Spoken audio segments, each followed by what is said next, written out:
ఇప్పుడు కానీ ఏ రోజు కూడా ఏ ఎన్నికల్లో కూడా ఇంత పెద్ద ఎత్తున స్వతంత్రంగా పోటీ చేసి మేము సీట్లు గెలవలేదు. మొన్నటి శాసనసభ ఎన్నికల్లో తెలంగాణలో 8 అసెంబ్లీ స్థానాలు గెలిస్తే ఈ ఎన్నికల్లో 8 పార్లమెంట్ స్థానాలు గెలవడము భారతీయ జనతా పార్టీ పట్ల, ప్రధానమంత్రి నరేంద్ర మోడీ గారి పట్ల తెలంగాణ ప్రజల్లో ఉన్నటువంటి ఆదరణకు అద్దం పడతా ఉంది.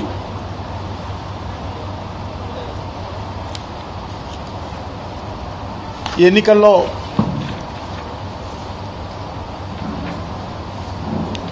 భారతీయ జనతా పార్టీ పైన విశ్వాసం ఉంచి బీజేపీని అత్యధికమైనటువంటి స్థానాలలో గెలిపించడం జరిగింది. గత 6 నెలల క్రితము జరిగినటువంటి తెలంగాణ శాసనసభ ఎన్నికల్లో దాదాపు 14% ఓట్లతో 8 చోట్ల గెలిపించుకున్నటువంటి తెలంగాణ ప్రజలు సరిగ్గా ఈ 5 నెలల తర్వాత ఇప్పుడు జరిగినటువంటి పార్లమెంట్ ఎన్నికల్లో 35% పైగా ఓట్లతో 8 పార్లమెంట్ సీట్లలో బీజేపీని ఆదరించి ఆశీర్వదించడం జరిగింది. తెలంగాణలో రానున్న రోజుల్లో ఒక బలమైనటువంటి రాజకీయ ప్రత్యామ్నాయంగా భారతీయ జనతా పార్టీ ఎదగాలని ఈరోజు తెలంగాణ ప్రజలు కోరుతున్న విషయాన్ని ఎన్నికల్లో స్పష్టం చేయడం జరిగింది. ప్రజలు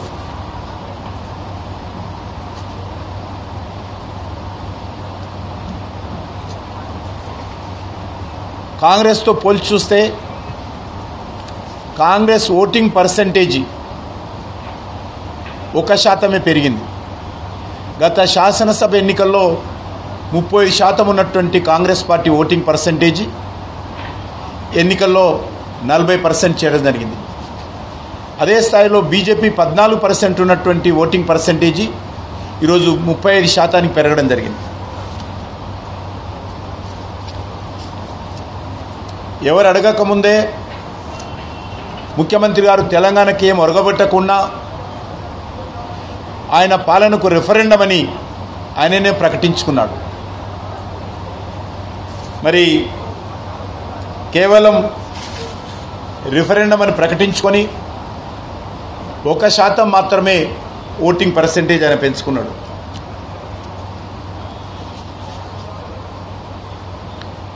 ఈ ఎన్నికల్లో భారతీయ జనతా పార్టీ 35.08% ఓట్లతో 76,47,424 ఓట్లు బీజేపీకి ప్రజలు ఓటేయడం జరిగింది. 5 ఏళ్లలో అత్యధికమైనటువంటి శాతము భారతీయ జనతా పార్టీకి 2019తో పోల్చి చూసినప్పుడు కూడా ఓటింగ్ పర్సంటేజీ, సీట్ల పర్సంటేజీ పెరగడం జరిగింది. ఇదే సమయంలో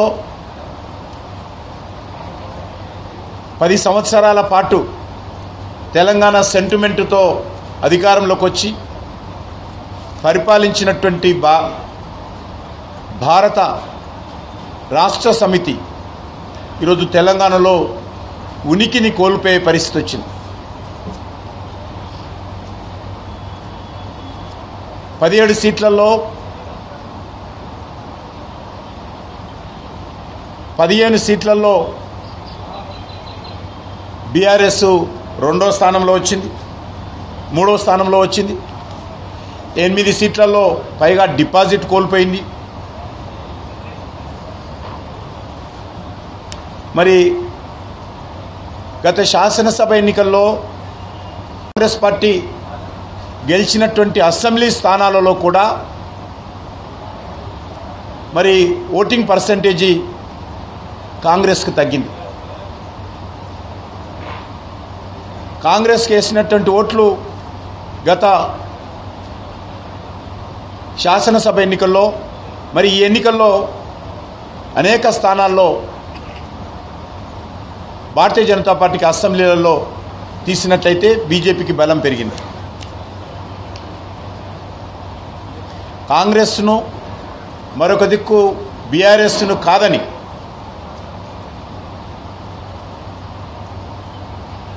భారతీయ జనతా పార్టీ పట్ల విశ్వాసం చూపడము, భారతీయ జనతా పార్టీని ఆదరించడము, భారతీయ జనతా పార్టీకి అండగా నిలబడ్డము ఈరోజు తెలంగాణలో ప్రారంభమైందని చెప్పి మాట్లాడుతాము. ఎన్నికలు భారతీయ జనతా పార్టీ బలపడడానికి తెలంగాణలో ఒక ఆరంభం మాత్రమే.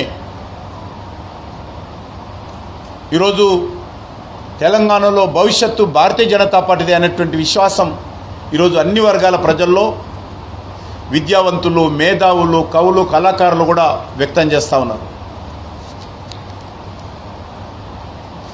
వారి అంచనాలకు అనుగుణంగానే గత 10 సంవత్సరాలలో నరేంద్ర మోడీ గారి నేతృత్వంలో సుమారు 10 లక్షల కోట్ల రూపాయల అనేక రకాల అభివృద్ధి కార్యక్రమాలు కానీ, సంక్షేమ కార్యక్రమాలు కానీ తెలంగాణ రాష్ట్రంలో కేంద్ర ప్రభుత్వం ఖర్చు చేయడం జరిగింది.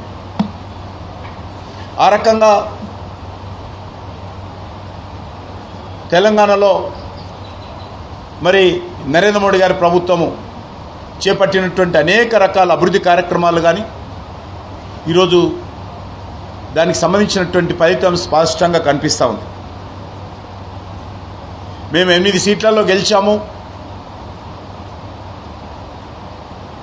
మరొక 6-7 సీట్లలో సెకండ్ ప్లేస్లో వచ్చాము. ముఖ్యంగా ముఖ్యమంత్రి గారి జిల్లా, ముఖ్యమంత్రి గారి అసెంబ్లీ కొడంగల్ ఉన్నటువంటి పార్లమెంట్ కాన్స్టిట్యున్సీని కూడా ఈరోజు భారతీయ జనతా పార్టీ గెలుచుకోవడం జరిగింది. ముఖ్యమంత్రి గారు ఆ జిల్లాలో అనేక రకాల బెదిరింపులు, మా అభ్యర్థి డీకే అరుణ గారి పైన వ్యక్తిగతమైనటువంటి మరి అన్పార్లమెంటరీ లాంగ్వేజ్తో ఆమెను విమర్శించడము, అనేక రకాల కోట్లాది రూపాయలు ఖర్చు పెట్టడము, అధికార దుర్వినియోగానికి పాల్పడము, భారతీయ జనతా పార్టీ కార్యకర్తలను బెదిరించడము, ఇవన్నీ చేసినప్పటికీ కూడా మరి ఆయన సొంత జిల్లా, ఆయన సొంత అసెంబ్లీ ఉన్నటువంటి పార్లమెంట్ కాన్స్టిట్యున్సీలో కాంగ్రెస్ పార్టీని ఓడించి ప్రజలు భారతీయ జనతా పార్టీకి పట్టం కట్టడం జరిగింది. అదేవిధంగా ముఖ్యమంత్రి గారి సొంత పార్లమెంట్ కాన్స్టిట్యున్సీ ఏదైతే గతంలో మల్కాజ్గిరి నుంచి గెలిచారో ఆ మల్కాజ్గిరిలో కూడా ఈరోజు భారతీయ జనతా పార్టీ సుమారు 4 లక్షల ఓట్ల మెజార్టీతో బీజేపీ జెండా పాతడం జరిగింది.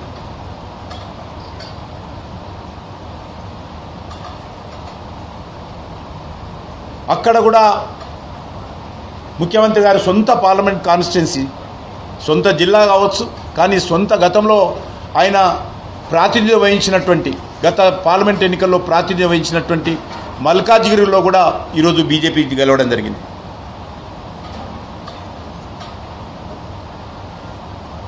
మీకు అందరికీ తెలుసు, మాజీ ముఖ్యమంత్రి గారు ప్రాతినిధ్యం వహిస్తున్నటువంటి గజ్వేల్ కానీ, మాజీ ముఖ్యమంత్రి గారి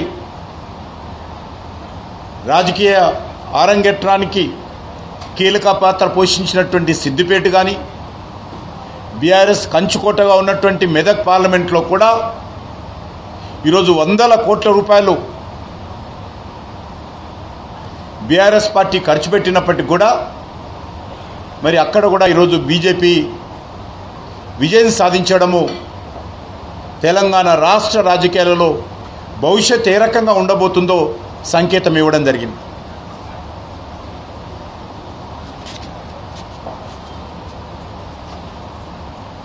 మీకు అందరికీ తెలుసు, గత శాసనసభ ఎన్నికల్లో కూడా కామారెడ్డిలో సిట్టింగ్ సీఎంను, అవుట్ గోయింగ్ సీఎంను, లేకపోతే సిట్టింగ్ సీఎంను, ఇన్కమింగ్ సీఎంను కూడా ఓడించిన విషయాన్ని కూడా ఈ సందర్భంగా నేను మనవి చేస్తా ఉన్నాను. అదేదో ఆ ఒక్క సీటు గెలిచారు మీరు, అసలు మీకు ఎక్కడ బలం ఉంది అనేటువంటి విమర్శించినటువంటి వాళ్లకు ఈరోజు కామారెడ్డి ఉన్నటువంటి ఉమ్మడి జిల్లా మెదక్ జిల్లాలో కూడా, నిజామాబాద్ జిల్లాలో కూడా భారతీయ జనతా పార్టీ విజయం సాధించడం జరిగింది. నిజామాబాద్లో మీ అభ్యర్థికి ఏముంది, మరి పసుపు బోర్డు తేలేదని అనేక రకాల తప్పు ప్రచారం ఇచ్చినప్పటికీ మరి ఈరోజు నిజామాబాద్ జిల్లాలో కూడా